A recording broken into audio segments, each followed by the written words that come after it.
stay after. Please. Just very briefly, we are a week away from the end of the federal government's fiscal year.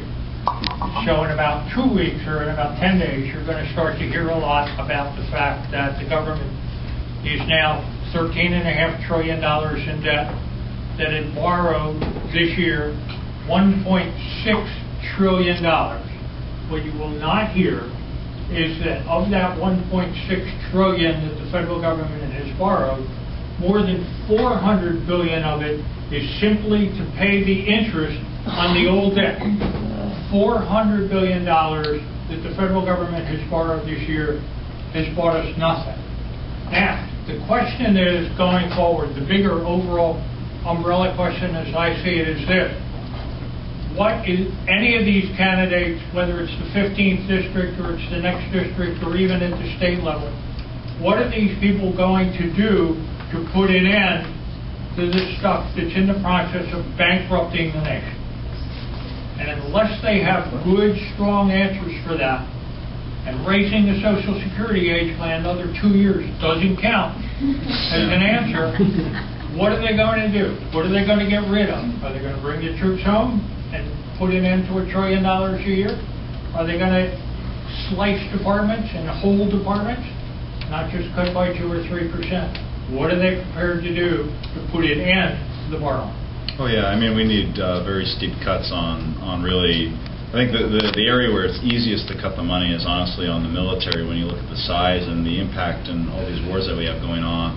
But and the other thing is also like the redundant, a lot of these federal departments, like you said, you have to go through a lot of them, and a lot of them, if you wiped them off the face of the earth, like nothing would change the next day. And those are the types of things that you need to look at. And another fact for people to realize is the average American salary is $41,000, and the average government worker salary is $71,000. So what your bureaucrat is making is about twice the ordinary level. Plus, they get a health care plan that doesn't have. Their health care plan does not have pre-existing conditions and all these types of things. So they get a lot of extra perks. And that needs to be cut as well. And I think that any candidate that doesn't quite candidly say these are where the cuts need to be made, you should just kind of laugh at them, because when they talk about, oh, we'll freeze this and we'll freeze that, like a lot of people don't realize how the federal government kind of does this accounting. Like all they're going to do is jack up the spending in other areas, and this type of stuff has already been done. Like they already passed pay-go legislation. It didn't do anything to stop it, because all they do is they make a little rule and you kind of get through it. And what you need to do is you need to cut off the enemy really at the pocketbook. And that's, for instance, we might still be, I don't think so, but we might still be over in Vietnam fighting if Congress didn't decide to, close the pocketbook on it. And the Democrat candidate, when asked last week or at the debate, he replied he would do whatever the generals told him to do. And I don't think that's an acceptable answer. And I think that, again, that's probably where the biggest cuts can be made that won't impact people's lives over here. And at all costs, the Social Security and Medicare that we have in the system, they're a social contract that have been made for a long time.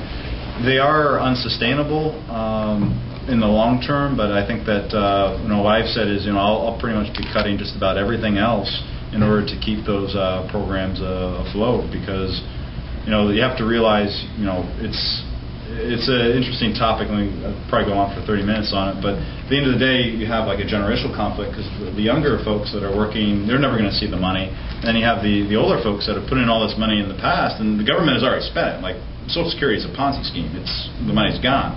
And all they're doing is trying to get the money from the current generation to kind of backfill into everything. But even the purchasing power that they put in, they're getting, because they put in so many dollars back in the 60s, 70s, 80s, 90s, the purchasing power that they're getting back is about half of what they put in. So if they would have just kept the money in the bank account, they would be able to buy a lot more currently than they did with the program there. So it is a big problem. It does need to be addressed. I have a plan that's, I think if you Google my name and Social Security or insecurity, I go into a lot of details and a solution on Social Security. But